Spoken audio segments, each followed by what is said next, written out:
आज हम पढ़ेंगे क्लास 8th की इंग्लिश रीडर का चैप्टर नंबर 9 द सेक्रीफाइस, एक बलिदान। इसके पहले के जो 8 चैप्टर्स हैं वो हम विथ एक्सरसाइज कंप्लीट कर चुके हैं। आज हम चैप्टर नंबर 9 स्टार्ट करने वाले हैं। लेसन 9 द सेक्रीफाइस मतलब एक बलिदान। इसमें कुछ कैरेक्टर्स हैं जो कि हैं king Shibi, the queen, the princess, Indra, the chief of God, अग्नि, कर्टर्स और executive officer on duty.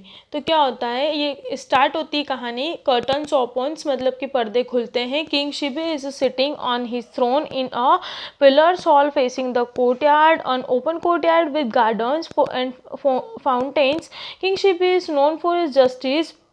Writers says his court is in a progress and there appears a white dove flying straight toward him, chased by an eagle who is trying to kill। मतलब क्या होता है, पर्दे खुलते हैं। क्या होता है कि जो किंग शिबी है वो अपने सिंहासन पर बैठे हुए होते हैं, जो कि एक हॉल होता है पिलर वाला। वहाँ पर एक जगह पर वो बैठे हुए रहते हैं, वो कोर्टयार्ड की तरफ फेस करके।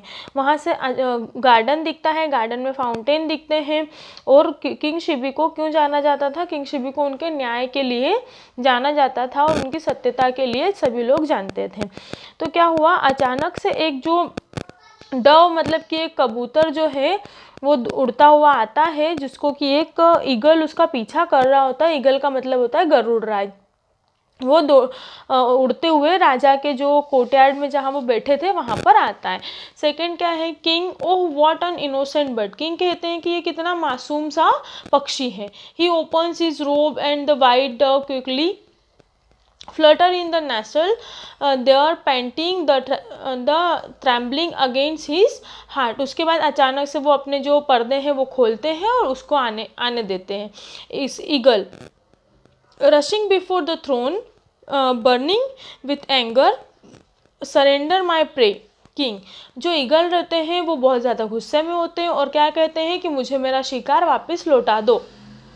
King, very calmly, no, the dove is in my shelter and I shall betray its trust, protesting in it is my foremost duty। मतलब किंग कहते हैं कि नहीं, ये अब मेरी शरण में है और अब मैं इसे आपको नहीं दूंगा, ये आप किसी का शिकार नहीं है। Eagle, that dove is my prey. Eagle कहते हैं कि नहीं, यह मेरा शिकार है। इट्स माई फूड, यह मेरा खाना है। How can you take away my food, आप मेरा जो खाना है वो मुझसे कैसे ले सकते हैं। इट इज़ योर जस्टिस, क्या ये आपका न्याय है। King, no no, I don't want to starve you but this bird is also the right to live. मतलब वो किंग कहते हैं कि नहीं, ऐसा मेरा न्याय नहीं है, पर जो कबूतर है उसको भी पूरा हक है अपनी ज़िंदगी जीने का। See it's so weak and innocent, तुम देख सकते हो कि यह बहुत कमज़ोर और मासूम है। Can have a such food as you want from my kitchen, आप जो चाहो मेरी किचन से ले सकते हो, केवल और केवल इस डव जो है, डव बर्ड को छोड़ दो। My cooks are famous for their cooking, मेरे जो कुक्स हैं वो बहुत ज़्यादा फेमस है कुकिंग के लिए, आप जो चाहते हो वो ले सकते हो। All the courtiers clap in their praise of a king but the face of a eagle does not change, his eye is steady and precising as a before. मतलब इस राजा की इस बात पर जहाँ पर बैठे हुए सभी मंत्रीगण तालियां बजाते हैं और बहुत ज़्यादा खुश होते हैं कि हमारे राजा ने बहुत अच्छा न्याय किया है, परंतु जो ईगल रहते हैं, जो गरुड़ होते हैं, वो अभी भी बहुत ज़्यादा गुस्सा होते हैं और वो अभी भी उनके फेस पर वही एक्सप्रेशन होते हैं जो उनके फेस पर पहले थे। Eagle, oh I don't want any other food. Eagle कहता है कि मुझे इसके अलावा और कोई फूड नहीं चाहिए। आई ईट मीट, मुझे मतलब मैं जो हूँ वो मांस मटन ही खाता हूँ। But suppose I ask for your own flesh, पर सोचो अगर मैं आपका खुद का मांस मांग लूँ तो। The whole court stand up started, some of them start appealing of the eagle. और इसी बात पर जो सभा में मंत्रीगण उपस्थित हैं वो सभी खड़े हो जाते हैं कि ईगल ने ये राजा से क्या कह दिया। Eagle, slowly and carefully, I demand your flesh equal the weight of the dove. Eagle कहता है कि ठीक है, बट तुम मुझे अपने मतलब कबूतर के वजन के बराबर का मांस अपना खुद का दे दो। वो आराम से ये बात कहता है। King, I shall be done, bring the scale. King कहता है कि हाँ मैं तैयार हूँ, आप एक काम कीजिए, आप तराजू लेकर आइए। Eagle, stay, the flesh must be cut from right side of a body only. Eagle कहता है कि मुझे आपके बॉडी का केवल राइट साइड ही चाहिए। King smiling, that is easily granted. King हंसते हुए कहते हैं हाँ बिल्कुल, क्यों नहीं। Eagle, weakly, your wife and son must be present at the sacrifice. Eagle कहते हैं कि जब तुम मुझे ये बलिदान कर रहे होंगे तब तुम्हारा जो बेटा है और तुम्हारी पत्नी है वो वहाँ पर उपस्थित होना ज़रूरी है। उसके बाद king, summons of officer, bring the queen and my son to court at to court. तो किंग कहते हैं कि जाइए, मेरी पत्नी और मेरे पुत्र को बुलाकर ले आइए। The queen, oh king, protector of a unprotected, we are with you and may all the god be with you. तो क्वीन आती है, वो कहती हैं कि आप तो खुद प्रोटेक्टर हैं और अब आप अनप्रोटेक्ट हैं, पर कोई बात नहीं, जो गॉड है वो आपके साथ है। प्रिंस मतलब कि उनका जो पुत्र रहता है वो कहता है फादर आई सैल्यूट यू, मतलब कि मुझे आप पर गर्व है, मैं आपको सैल्यूट करता हूँ। आई स्टैंड बाय यू, मैं आपके साथ हूँ। Eagle, king place the Dove on one side of a balance.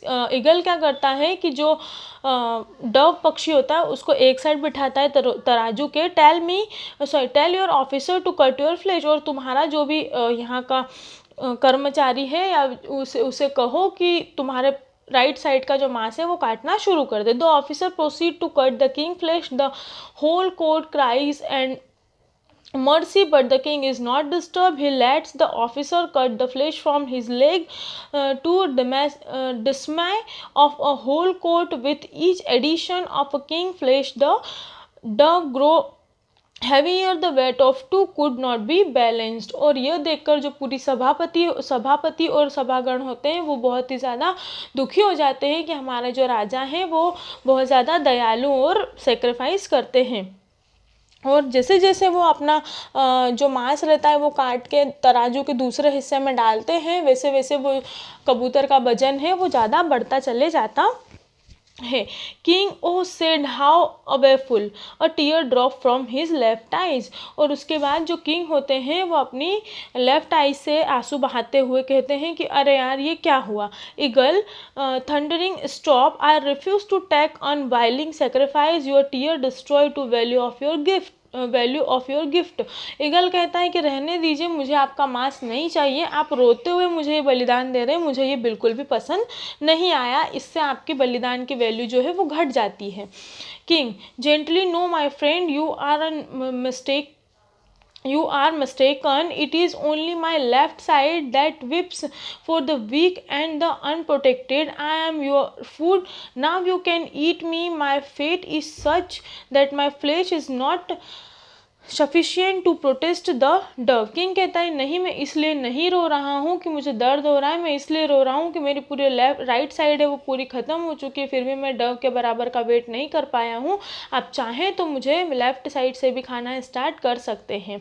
At these word the firms of eagle the Dove vanish and in their place stand Indra the chief of God and अग्नि the God of fire. और इतना कहते ही जो गरुड़ थे, जो eagle थे, वो इंद्र का रूप धारण कर लेते हैं, और जो डव पक्षी था वो अग्नि का रूप धारण कर लेते हैं जो कि फायर के गॉड हैं। Indra, blessed be though king, protector of unprotected, you have the highest place in heaven, you are superior to all the gods. King Shibi, we wanted to test your goodness, we yelled to give you a place above us. God shower flower from heaven, the king and the queen and the princess and the courtier bows to God Indra and God Agni, the curtain falls। उसके बाद जो इंद्र होते हैं वो कहते हैं कि मैं बहुत खुश हूँ कि एक प्रजा को इतना अच्छा राजा मिला है, और हम केवल आपकी परीक्षा ले रहे थे क्योंकि हमने आपके बहुत ज़्यादा चर्चे सुने थे आपकी ईमानदारी के, और मुझे बहुत खुशी हुई कि आप बिल्कुल वैसे ही हैं जैसे लोग हमें कहते हैं।